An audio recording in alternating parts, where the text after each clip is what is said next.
Tecnologia de ponta, matéria-prima, condições climáticas favoráveis. No Brasil, o avanço da transição energética depende de um outro elemento, a mão de obra qualificada. O setor de energia enfrenta desafios crônicos de carências de qualificação e especialização. Também tem muito turnover. Isso impacta a produtividade e a capacidade de o país usar todo o seu potencial. Para entender quais são os desafios e as ações práticas que têm sido tomadas, o Joule ouviu Fábio Folchetti, diretor de Recursos Humanos da Neoenergia. Quem conduziu essa conversa foi a Larissa Fafá, analista de energia do Jota. E quem fala é Letícia Paiva, coordenadora do Estúdio Jota. Um aviso, este é o último episódio do podcast neste ano.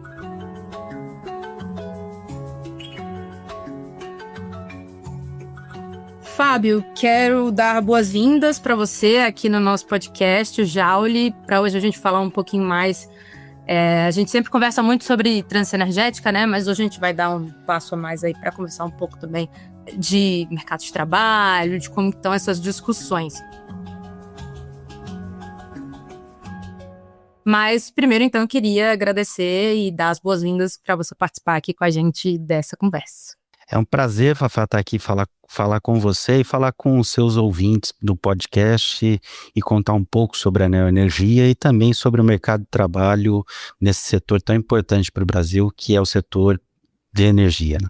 Então, Fábio, a gente geralmente aqui conversa muito sobre, né, o potencial brasileiro para a transição energética, a gente consegue, né, chamar algumas pessoas para falar de desafios, de questões regulatórias, de questões políticas, mas no caso das empresas, né, a maior parte, se não me engano, mais de 80% das empresas justamente do setor de energia tem reclamado de uma dificuldade para encontrar mão de obra qualificada, especialmente nesse setor, que é muito técnico e realmente faz um trabalho muito direcionado, né? Esse dado é da consultoria de recursos humanos da Manpower Group. O que você pensa que explica, talvez, essa visão das empresas, né? Tá realmente difícil de contratar? Por que tá tão difícil de contratar assim? Como que você vê isso, né, na prática também do seu trabalho? Tá bom, acho que antes de entrar nesse tema, eu até devo aqui explicar um pouquinho sobre a Neoenergia, porque dá um contexto da visão que a gente vai discutir. A visão é a partir dessa empresa que eu tô, né, da Neoenergia. A Neoenergia tem algum tempo de Brasil, então a gente está aqui há 28 anos, estamos em 18 estados e no Distrito Federal, atendemos 17 mil clientes em distribuição, que é equivalente a uma população de 40 milhões de pessoas. 17 milhões de clientes, 40 milhões de pessoas. E a gente tem para atender todos esses nossos clientes mais ou menos 15.500 pessoas, 15.500 colaboradores. A partir dessa perspectiva, dessa visão da Neoenergia, eu te diria que a gente tem dificuldade para contratar, mas em setores bem específicos. Quando eu vou para lugares mais remotos do Brasil, e como fornecer energia e ter projetos de energia atende todo mundo, então a gente está nos locais mais remotos do país, a gente tem dificuldade então com essa equipe, com essas pessoas, e também em situações específicas que a experiência ou a formação é muito diferenciada. Então, especificamente para te dar exemplos, cibersegurança, que é um tema muito relevante hoje nesse setor de energia, e transformação digital ou atividade de sistemas. São posições muito difíceis de contratar, muito difíceis de achar, que a gente, inclusive, tem que ou desenhar o processo de recrutamento de forma diferente ou preparar as pessoas com formação, um reskilling, porque no Brasil, hoje, para a gente, esse tipo de posição é muito difícil de contratar. E quando eu falo sobre posições mais remotas, que estão atendendo a atividade que fica nesses rincões do Brasil, eu também entro na dificuldade de ter mão de obra mais qualificada nessas regiões. e aí também tenho que buscar alternativas para atender essa demanda que ela cada vez fica mais forte, né? Eu imagino que acaba tendo que levar a gente para esses lugares, né? Formar é o que a gente prefere sempre. Aqui acho que posso contar um pouco da nossa escola de eletricista, que é uma ideia que a gente teve e que começou em 2013. Então a gente forma pessoas, forma profissionais que depois vão ser contratados, a maioria vai ser contratado como eletricista. Então é uma formação que para a gente é muito relevante. A gente já formou mais de 6.000 pessoas, mais de 1.000 mulheres entre esses 6.000, e contratou a maioria. Então, a nossa primeira ação é tentar formar o que a gente precisa de mão de obra, porque a gente entende que esse é um modelo mais saudável de atender a demanda. Esse podcast tem o apoio do Instituto Brasileiro de Transição Energética. O INTE é um think tank do setor energético formado por associações de classe dos segmentos de óleo e gás, energia elétrica, combustíveis e derivações. A gestão é autônoma e apartidária. E o objetivo principal do INTE é fortalecer um ambiente propício à discussão sobre energia no Congresso, oferecendo suporte técnico à Frente Parlamentar de Recursos Naturais e Energia. Talvez outro problema que a gente escuta, e é até engraçado falar isso, porque não é também exatamente uma especificidade do setor de energia. A gente tem visto essa discussão sobre, né, às vezes uma falta de mão de obra ou uma rotatividade muito grande em outros setores também. Hoje, aproximadamente 80% das organizações de todos os setores já sofrem, já sentem o efeito dessa escassez de mão de obra qualificada. E a própria discussão, por exemplo, que você estava me falando de locais remotos, né, a gente consegue ver também problemas em outras áreas, até completamente diferentes, e até porque eu acho que o fato do isolamento físico ali já ajuda bastante, né, nessa dificuldade de acesso, e, enfim, de ter gente por perto para poder prover o serviço. Mas além da questão de uma suposta falta de mão de obra, que vocês têm dito aí que vocês resolvem muito com a partir da própria formação, outra coisa que a gente tem escutado bastante é em relação à rotatividade, né? Uma rotatividade muito alta em vários setores, mas está ali também no setor elétrico, em alguns segmentos. Isso tem impacto para vocês? Porque, por exemplo, vocês formam um eletricista, né, e contratam, mas esse eletricista, se ele não vai ficar muito tempo dentro da empresa, como é que isso é equacionado aí dentro da companhia? O setor tem um tema a ser trabalhado sobre rotatividade, sim, e manutenção das pessoas qualificadas dentro das empresas. A realidade da neoenergia talvez seja um pouco diferente. A gente investe muito no engajamento e na satisfação das pessoas em trabalharem nessa empresa que a gente tem, que é a neoenergia. A gente está hoje no Great Place to Work, está entre as primeiras empresas para se trabalhar, 14º nesse ano no Brasil, e continuando subindo para conquistar novas posições, e acho que tem uma verdadeira paixão das pessoas em trabalharem na neoenergia. Isso traz que a nossa rotatividade hoje é muito baixa. Eu tenho uma rotatividade que sempre foi rotatividade espontânea, pessoas que pedem demissão. No acumulado do ano, sempre foi abaixo de 5%. Neste ano especificamente caiu, a gente está mais ou menos em 3%. Acredito que a gente feche o ano com mais ou menos 3% de rotação espontânea, o que é muito baixo.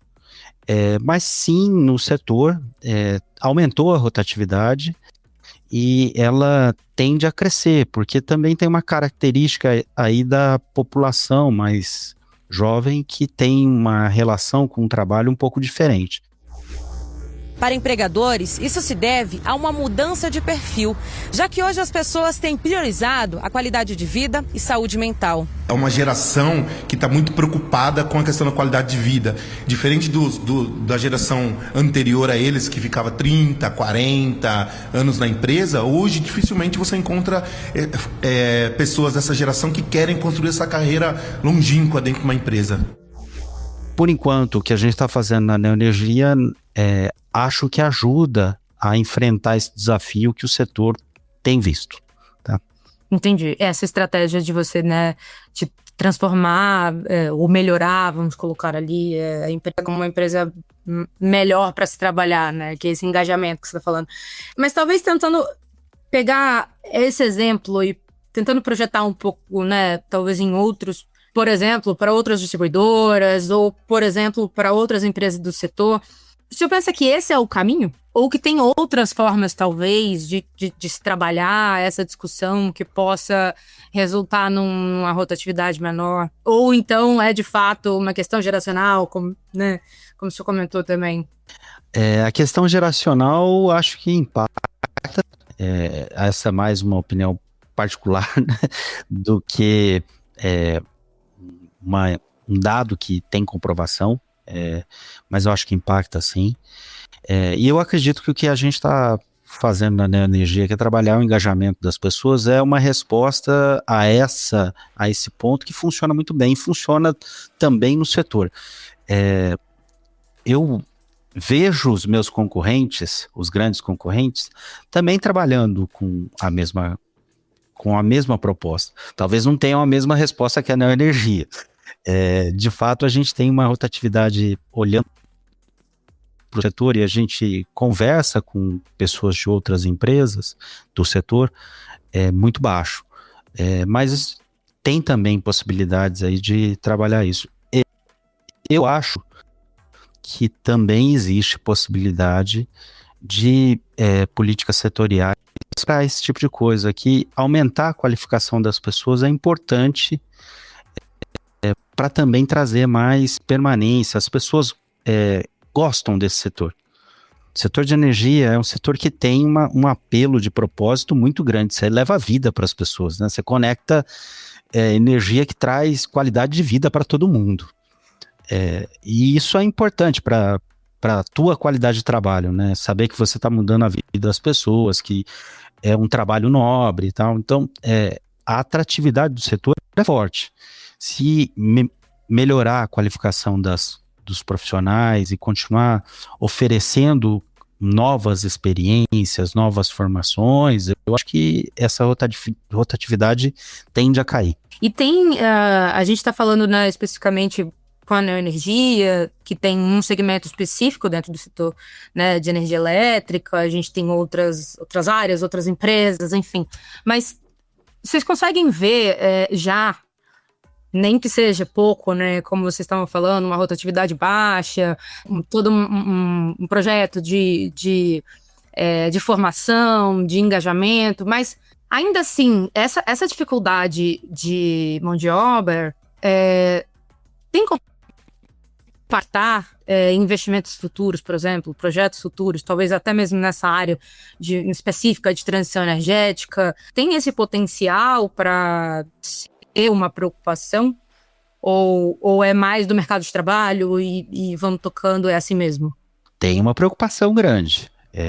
Imagina que um setor vai trabalhar para uma transformação do modelo de produção, né? A gente vai tentar eletrificar a economia.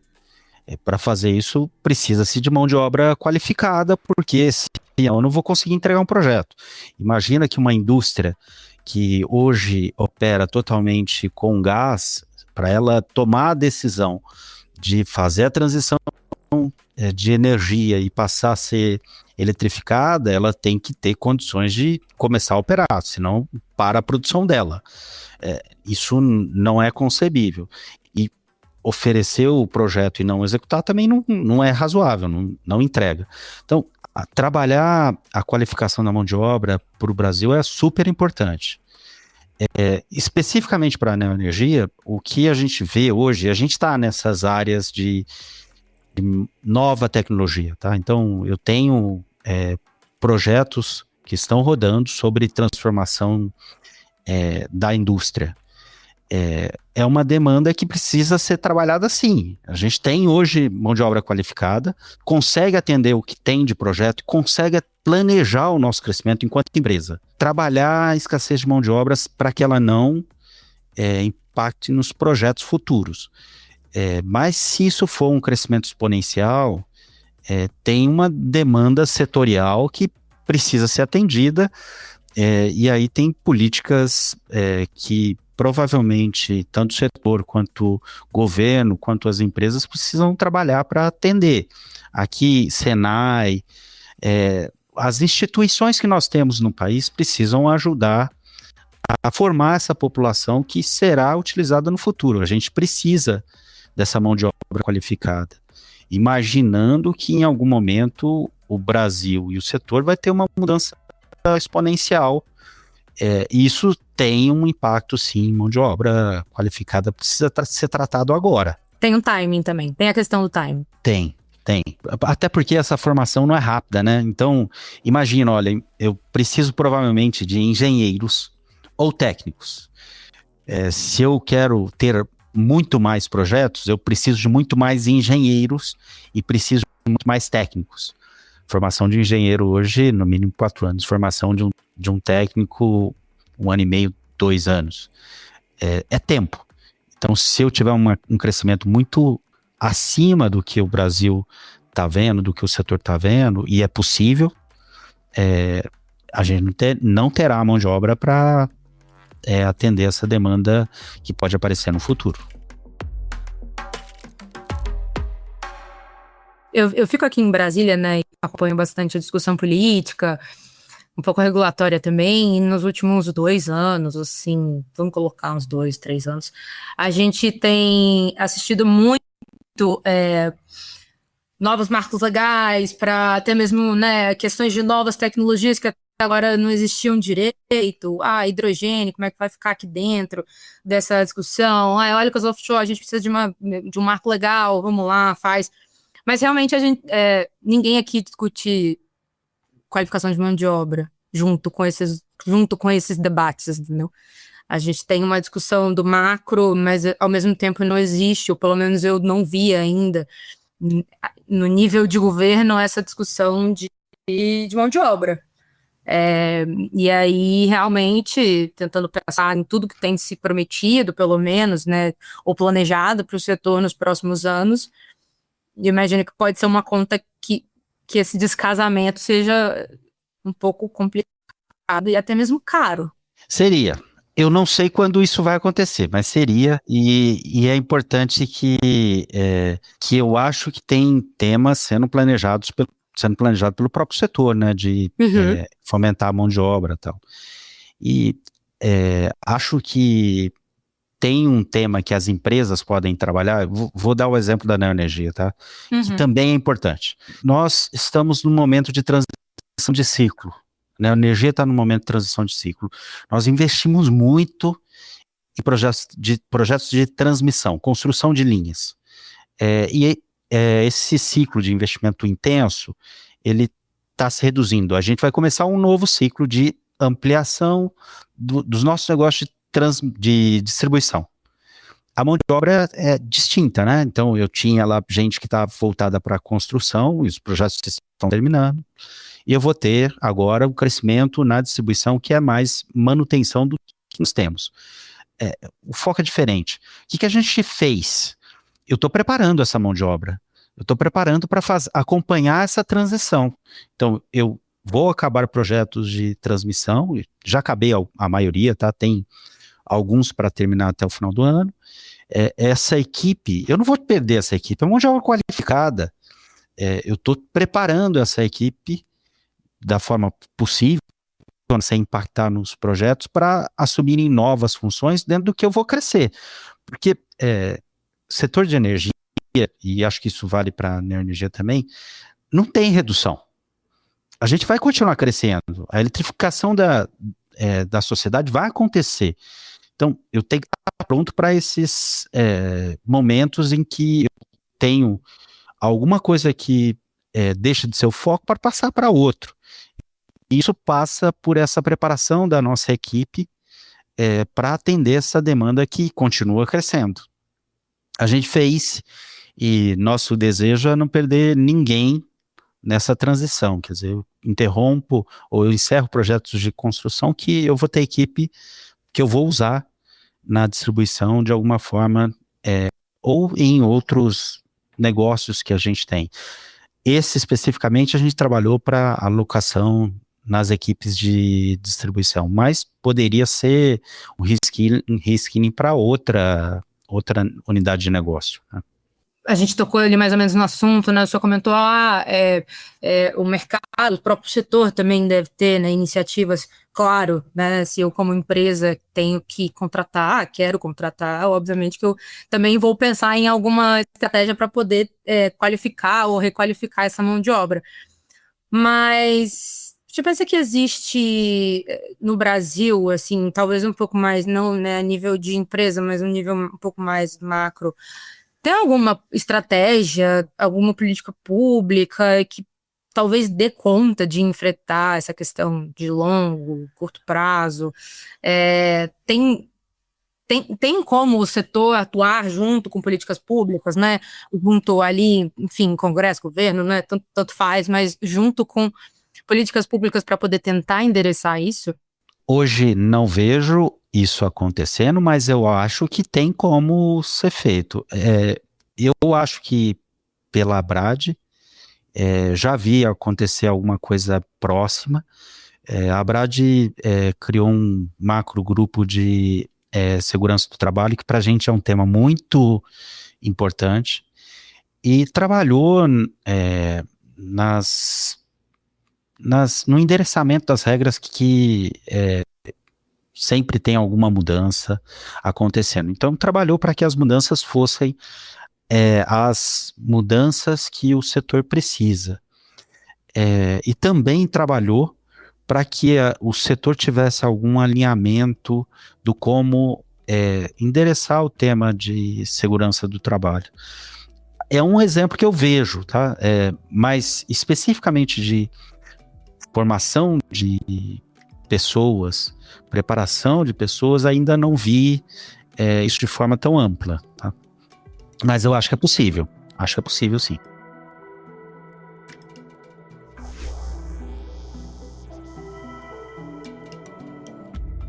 Bom, Fábio, muito obrigada, viu, pela conversa. Eu adorei conversar sobre isso, é uma coisa muito diferente.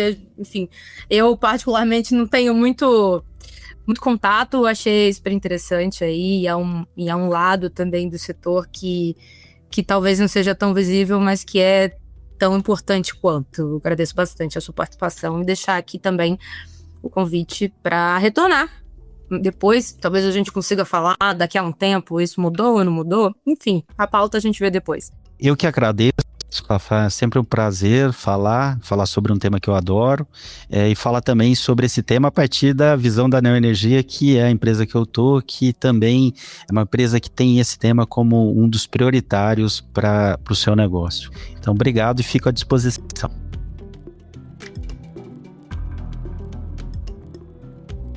Este foi o Joule desta semana. O podcast de energia do Jota é uma parceria com o Instituto Brasileiro de Transição Energética, o INTE. A produção é do Estúdio Jota, a nossa área para guiar marcas, a pautar o debate público e impactar tomadores de decisão. Neste programa, colaboraram André Rossi, João Guilherme Lacerda, Letícia Paiva, Luiz Viviane e Priscila Trindade. Foram usados áudios da CNN Brasil, EPTV e Abradi. Até uma próxima!